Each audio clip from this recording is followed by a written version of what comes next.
Ginagawa na nga ni Alden Richards at Maine Mendoza ang lahat nang sa gayon ay maliwanagan ang publiko sa kanilang tunay na relasyon. Matagal nang inamin ni Alden Richards ang pagmamahal niya kay Maine Mendoza at ganun din naman si Maine Mendoza. Ngunit marami pa rin ang nagtataka bakit hindi sila pinaniniwalaan. Ngunit ang tanong dito, sino ba ang mga hindi naniniwala sa kanila? Kung hindi ang mga bashers lamang na alam naman natin na kahit anong gawin ni Maine Mendoza at Alden Richards ay wala na silang magagawa dito dahil nga naman nakaset na ang utak ng mga bashers. Kaya kahit ano, pag-amin at katotohanan ang sabihin ni Maine Mendoza at Alden Richards ay baliwala lamang ito sa kanila dahil hindi naman sila tumatanggap ng mga resibo o pagpapatunay patungkol sa relasyon ni Maine Mendoza at Alden Richards na alam naman natin na hindi na dapat nagpapaliwanag si Alden at si Maine dito dahil nakasulat na ito at nakatala sa history. Kung titignan nyo lamang ang history ni Maine Mendoza at Alden Richards, makikita mo na ito sa internet na talaga namang available namang tignan. Ngunit nasa bashers na rin ito kung papansinin nila ito dahil makakakita lamang sila ng patunay sa tunay na relasyon ni Maine Mendoza at Alden Richards. Na pag ito ay nakita nila ay malamang ay tumigil na sila sa kakabash kay Maine Mendoza at Alden Richards. Ngunit hindi ito mangyayari dahil nga naman ang pinaboboran lang nila ay ang kanilang mga iniidolong artista na mga starlet. Ito ay ang ginugroom nila para palitan si Maine Mendoza at Alden Richards sa kanilang trono. Mas maganda pang balita dito na talagang si Alden Richards ay talagang sinusubukan ang lahat ng paraan para malapit nang mangyari ang kanilang ginagawang movie. Mas masaya ito at mas maganda dahil ito tunay talagang nakarelasyon ni Alden Richards. Hindi tulad sa iba't iba niyang mga artista, nakakilala lamang niya. Kaya mas maganda ang gagawin niyang pelikula kung si Maine Mendoza ang makakasama niya dahil dito ay meron na silang history at talagang babalik at manunumbalik ang lakas ng Aldab kung sila ay magsasama dito. Dapat na rin umamin si Maine Mendoza at Alden Richards at aminin kung ano talaga ang namamagitan sa kanila. Marami na rin sa atin ang naghihintay ng isang malinaw na pahayag mula sa kanila, isang kumpirmasyon ng kanilang nararamdaman. Marami na rin kasing fans ang nagsasabi na dapat na ay umamin sila, ngunit ang katotohanan, hindi nila kailangang magbigay ng formal na sagot upang makikita ang kanilang mga tunay na nararamdaman. Hindi ba't malinaw naman sa kanila ang ginagawa nila? Hindi lamang sa harap ng kamera, kung hindi pati na rin sa mga pagkakataon sa likod nito. Ang pagmamahal, hindi walang mga salitang binanggit, ay maipapakita sa pamamagitan ng maliliit na bagay tulad ng mga titig, mga gestures at ang kanilang mga personal na hakbang sa buhay. Yan naman talaga ang una pa lang na sinasabi ni Maine Mendoza at Alden Richards sa isa't isa. Kaya kung tatanungin nyo si Maine Mendoza at Alden Richards ay kahit hindi umamin ito ay nagkakaintindihan na.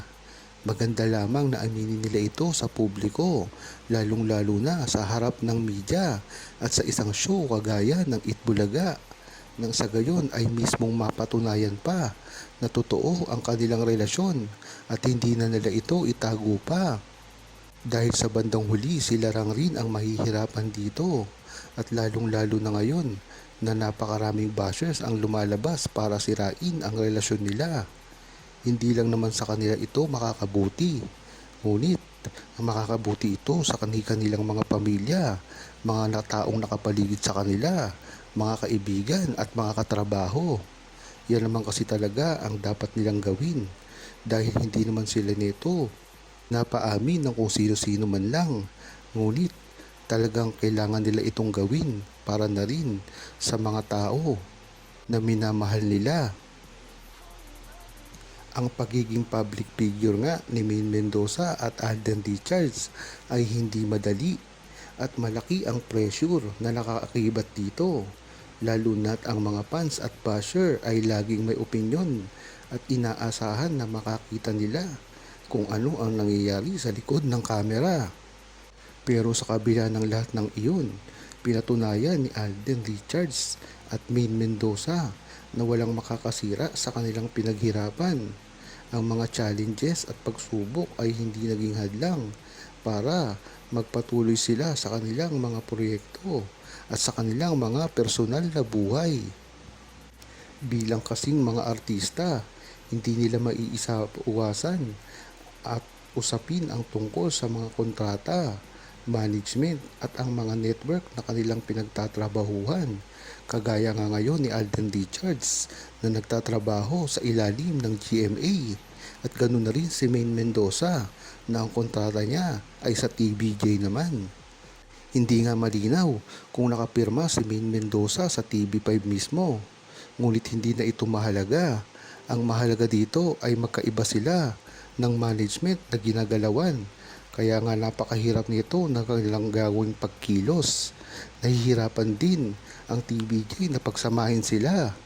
Kung matatandaan nyo, ay mismong nanggaling na kay Miss Sharon Cuneta na talagang gustong gusto ni Alden Richards na mag-guest sa Eat Bulaga. Ngunit ito ay hinarangan ng kanyang network.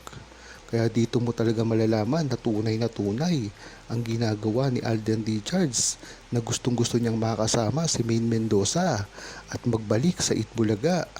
Dito mo malalaman ang kagustuhan ng dalawa na magsama sa iisang proyekto. Kaya dapat ay hindi ito binabawalan dahil ang kagustuhan ng mga artista ay talagang mga personal nilang kahilingan. Naging bahagi na kasi ito ng kanilang buhay at kasama na ang mga issue ng mga desisyon tungkol sa kanilang mga proyekto.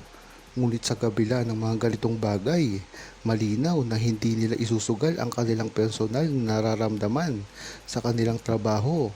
Alam nila kung saan nila dapat ilagay ang mga hangganan ng kanilang karir at personal na buhay. Nang sa gayon ay talagang makita kahit pa ng buong fans at Aldam Nation na talagang gustong-gusto nila na magsama ngayon sa Itbulaga na alam naman natin na malapit nang mangyari. Dahilan na rin kasi ito sa pagpapakita ng Itbulaga at management ang kagustuhan nila na makabalik na rin sa dati si Alden Richards. Yan naman talaga ang gustong-gusto kahit pati si Alden Richards ang makapunta, makadalaw man lang sa nagpasikat sa kanya sa ang Itbulaga. At dahil dito, itong katuparan na ito ay maaari nang mangyari sa lalong madaling panahon. Huwag kalimutang mag-subscribe, comment at i-like ang video na ito. Thanks for watching!